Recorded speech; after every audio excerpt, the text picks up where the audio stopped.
ഇപ്പോൾ ഈ ഷാഫി പറമ്പിൽ പറഞ്ഞ അവരുടെ UDFന്റെ റോഡ് ഷോ ഉണ്ടായിരുന്നു. അദ്ദേഹം പറഞ്ഞ ഒരു പ്രധാനപ്പെട്ട കാര്യം ഈ ഇടതുപക്ഷം ഈ പിഷാരടിയെ ഈ നിരന്തരം വിമർശിക്കുന്നുണ്ട്. സ്ഥാനാർത്ഥി എന്ന നിലയ്ക്ക് താങ്കളല്ല, ഇടതുപക്ഷ നേതാക്കൾ. പക്ഷേ ഈ BJPയുടെ സ്ഥാനാർത്ഥിക്കെതിരെ ഒന്നും ഒരക്ഷരം പോലും മിണ്ടുന്നില്ല എന്നുള്ളതാണ്. നിങ്ങൾ എൻ്റെ അടുത്ത് പറഞ്ഞതിൽ തന്നെ കാര്യമുണ്ട്. സ്ഥാനാർത്ഥി എന്ന നിലയ്ക്ക് ഞാൻ ആരെയും നമ്മളെ സംബന്ധിച്ചിടത്തോളം എല്ലാവരെയും ഒന്നിച്ച് ചേർത്തുകൊണ്ടുള്ള ഒരു മുന്നേറ്റമാണ് ഉദ്ദേശിക്കുന്നത്. പാലക്കാടൻ ജനതയുടെ മുന്നേറ്റം എല്ലാവരെയും ഒന്നിച്ച് ചേർത്തുള്ള മുന്നേറ്റമാണ്. ആയതുകൊണ്ട് ആരെയും വിമർശനങ്ങൾക്കൊന്നുമില്ല. പിന്നെ പാർട്ടിയുടെ ലൈനിൽ പാർട്ടി എന്തെങ്കിലും പറയുന്നുണ്ടോ എന്നുള്ളത് എൻ്റെ ശ്രദ്ധ അങ്ങനെ ഒരു സംഭവം ഉണ്ടായിട്ടുണ്ടോ? ഈ പിഷാരടി മാത്രമേ ഉള്ളൂ അങ്ങനെയുണ്ടോ?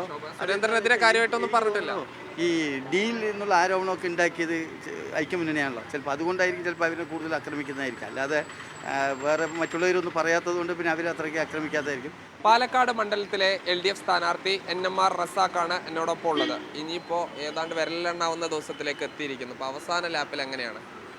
നല്ല ഓട്ടമുണ്ട്. കാരണം ദിവസം കുറവായതിൻ്റെ പ്രയാസം എനിക്ക് തോന്നുന്നു. സഖാവ് NN കൃഷ്ണദാസൊക്കെ മത്സരിക്കുമ്പോൾ 84 ദിവസമൊക്കെ സമയം കിട്ടിയിരുന്നു. ഇപ്പോൾ വളരെ ചുരുങ്ങിയ ദിവസങ്ങളാണ്. അപ്പോൾ ഓടിയെത്താനുള്ളൊരു പ്രയാസമുണ്ട്. എല്ലാവരെയും നേരിട്ട് കാണാനുള്ള പറ്റുന്നില്ല. വീടുകളിൽ പോയോ നേരിട്ട് പോയോ. അപ്പോൾ ചെറിയ ചെറിയ യോഗങ്ങൾ വെച്ചിട്ട് എല്ലാവരെയും കാണുകയാണ്. പ്രചരണത്തിന് സമയം കുറവാണെങ്കിൽ 84 ദിവസമൊക്കെ വെയിൽ കൊണ്ട് കഴിഞ്ഞാൽ അതൊരു പ്രശ്നമല്ലേ? എന്നാലും ഈ നമുക്കൊരു വൈകുന്നേരങ്ങളൊക്കെ ഷെഡ്യൂൾ ചെയ്യാമല്ലോ. 4 മണിക്ക് ശേഷം ഡെയിലി ഷെഡ്യൂൾ ചെയ്യാൻ ഓടിയെത്താൻ പറ്റും. ഇതിപ്പോൾ അതല്ല. ഈ സമയങ്ങളിലൊക്കെ ആൾക്കാരെ നമുക്ക് യോഗത്തിൽ കൊണ്ടുവരുന്നത് മറ്റുള്ളതൊക്കെ നമുക്ക് തന്നെ മാനസിക പ്രയാസമുണ്ട്. പക്ഷെ നിവൃത്തിയില്ല, കാണുകയുമാണല്ലോ എല്ലാവരും. കാണാനുള്ള ഓട്ടത്തിലാണ്. രാവിലെ നേരത്തെ തന്നെ തുടങ്ങും. ഒരു 6 മണിക്കൊക്കെ തുടങ്ങിക്കഴിഞ്ഞാൽ പിന്നീട് ഓട്ടമാണ്. ഒരു 10-12 മണി വരെ അല്ലെങ്കിൽ 1 മണി വരെ ഓടും. പിന്നെ 2 മണിക്കൂർ റെസ്റ്റ്, പിന്നെ വീണ്ടും റീസ്റ്റാർട്ട് ചെയ്യും. ഇപ്പൊ ഈ ചിഹ്നം ഇപ്പൊ മോതിരമാണ്. ആദ്യം ഒരു ആപ്പിൾ ചിഹ്നമാണ് എന്ന് പ്രതീക്ഷിച്ചു, പിന്നീട് കുടമായിരുന്നു. അന്നൊരു കൺഫ്യൂഷൻ ഉണ്ടായിരുന്നു. അത് പൂർണ്ണമായിട്ട് ആളുകൾക്ക് മാറിയിട്ടുണ്ടോ? അതൊക്കെ മാറി. കാരണം നമ്മുടെ ഈ സോഷ്യൽ മീഡിയ ഒക്കെ ഇത്ര ഇരിക്കുന്ന സമയത്ത് വലിയ പെട്ടെന്ന് അത് പ്രയാസമൊന്നുമില്ല. പെട്ടെന്ന് നമുക്ക് മേക്കപ്പ് ചെയ്യാൻ പറ്റുന്നുണ്ട്. കാരണം ഈ ചിഹ്നം നമ്മൾ പോയി ഗ്രാമങ്ങളിൽ തന്നെ പോയി ചോദിക്കുമ്പോൾ നമ്മൾ കാണുമ്പോൾ തന്നെ കുട്ടികളൊക്കെ പറയുന്നുണ്ട് മോതിരം ചിഹ്നം. പെട്ടെന്ന് തന്നെ റീച്ചായി. അതൊന്നും അത്ര ബുദ്ധിമുട്ട് തോന്നുന്നില്ല. ഇപ്പോൾ പാലക്കാട് മണ്ഡലത്തിലെ STPയുടെ വോട്ട് താങ്കൾക്കാണ് എന്നാണ് അറിയാൻ കഴിയുന്നത്. അവരുമായിട്ട് എന്തെങ്കിലും ഡിസ്കഷനൊക്കെ നടത്തിയിരുന്നോ? ഞാനത് നടത്തിയിട്ടൊന്നുമില്ല. അങ്ങനെ ഡിസ്കഷനൊന്നും ഞാൻ നടത്തിയിട്ടില്ല. അത് ഞാൻ അറിഞ്ഞിട്ടുമില്ല അങ്ങനെ സംഭവം. നിങ്ങൾ പറയുമ്പോൾ അത് ഉണ്ടോ? അങ്ങനെ പ്രഖ്യാപിച്ചിട്ടുണ്ടോ അവർ പ്രഖ്യാപിച്ചിട്ടില്ല. പക്ഷേ അവർ ഈ പേഴ്സണലായി ആളുകളോടൊക്കെ NMR റസാഖിനാണ് വോട്ട് ചെയ്യേണ്ടത് എന്ന് പറയുന്നതായിട്ടാണ് നമുക്ക് കിട്ടിയ വിവരം. എനിക്ക് അങ്ങനെയൊന്നുമില്ല. പൊതുവേ എല്ലാ മതേതര ജനാധിപത്യ വിശ്വാസികളോടും വോട്ട് ചോദിക്കുന്നുണ്ട്. എല്ലാവരും വോട്ട് ചെയ്യണമെന്ന് പറയുന്നുണ്ട്. മുഴുവൻ ആൾക്കാരോടും. അതിനകത്ത് ഇന്ന പ്രത്യേക സംഘടനകളോ ഇന്ന ആൾക്കാരോടോ ഒന്നുമില്ല. മൊത്തത്തിൽ എല്ലാവരോടും വോട്ട് ചോദിക്കുന്നുണ്ട്. പിന്നെ ഏതെങ്കിലും ഇങ്ങനെ സംഘടനകൾ പരസ്യമായി പ്രഖ്യാപിച്ചിട്ട് എൻ്റെ അറിവിലില്ല. ബാക്കി നമുക്ക് നേരിട്ട് അറിയണം. കാരണം മുഴുവൻ സമയം ഇതിൻ്റെ ഓട്ടത്തിലായതുകൊണ്ട് വലിയ പത്രമാധ്യമങ്ങളൊന്നും വായിക്കാനോ അല്ലെങ്കിൽ മറ്റു TV കാണലോ ഒന്നും കുറവാണ് മീഡിയാസൊക്കെ. STPയുടെ വോട്ട് വേണ്ടെന്നൊന്നും താങ്കൾ പറയൂല? ഈ ഒരു സ്ഥാനാർത്ഥി ഒരു നിലപാട് പറയണം. ഇടതുപക്ഷ നിലപാട് പറയണം. മതേതര ജനാധിപത്യത്തിൻ്റെ നിലപാട് പറയുന്നു. വെറുപ്പിനും വിദ്വേഷത്തിനെതിരെ നിൽക്കുന്നു. ആ സ്ഥാനാർത്ഥിക്ക് വോട്ട് നൽകുക എന്നുള്ളത് അതിൽ വോട്ട് ചെയ്യുന്നവർ മുഴുവൻ ആ ആശയം അംഗീകരിച്ചുകൊണ്ടാണ്.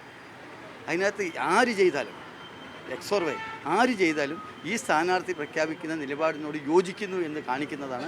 അപ്പോൾ ഇന്ന ആൾ ചെയ്യേണ്ടെന്നോ ഇന്ന ആൾ ചെയ്യണമെന്നോ പറയലല്ല എൻ്റെ കർത്തവ്യം.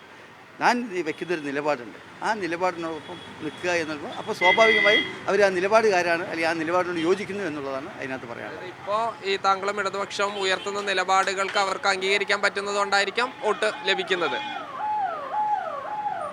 ഞാൻ തുടക്കത്തിലേ പറയുന്നത് മതേതര ജനാധിപത്യ സ്വഭാവമുള്ള വെറുപ്പും വിദ്വേഷവുമില്ലാത്ത ഇടതുപക്ഷ നിലപാട്, ആ നിലപാടിനുള്ള യോജിക്കുന്ന ആർക്കും ഇടതുപക്ഷത്തിന് വോട്ട് ചെയ്യാം.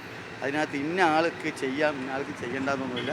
എല്ലാവർക്കും ചെയ്യാം. പക്ഷേ ആ ചെയ്യുന്നവർ ഈ നിലപാട് യോജിക്കുന്നവരാണ് എന്നുള്ളതാണ് അതിൻ്റെ അർത്ഥം. എന്നാലും ഇപ്പോൾ ഈ ഷാഫി പറമ്പിൽ പറഞ്ഞ അവരുടെ UDFന്റെ റോഡ് ഷോ ഉണ്ടായിരുന്നു. അദ്ദേഹം പറഞ്ഞ ഒരു പ്രധാനപ്പെട്ട കാര്യം ഈ ഇടതുപക്ഷം ഈ പിഷാരടിയെ ഈ നിരന്തരം വിമർശിക്കുന്നുണ്ട്. സ്ഥാനാർത്ഥി എന്ന നിലയ്ക്ക് താങ്കളല്ല, ഇടതുപക്ഷ നേതാക്കൾ. പക്ഷേ ഈ BJPയുടെ സ്ഥാനാർത്ഥിക്കെതിരെ ഒന്നും ഒരക്ഷരം പോലും മിണ്ടുന്നില്ല എന്നുള്ളതാണ്.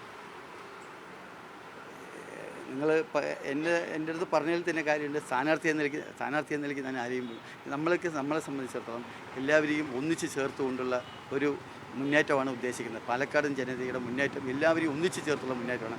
ആയതുകൊണ്ട് ആരെയും വിമർശനങ്ങൾക്കൊന്നുമില്ല. പിന്നെ പാർട്ടിയുടെ ലൈനിൽ പാർട്ടി എന്തെങ്കിലും പറയുന്നുണ്ടോ എന്നുള്ളത് എൻ്റെ ശ്രദ്ധ. അങ്ങനെ ഒരു സംഭവം ഉണ്ടായിട്ടുണ്ടോ? ഈ പിഷാരടി മാത്രമേ ഉള്ളൂ, അങ്ങനെയുണ്ടോ? സുരേന്ദ്രനെതിരെ കാര്യമായിട്ടൊന്നും പറഞ്ഞിട്ടില്ല.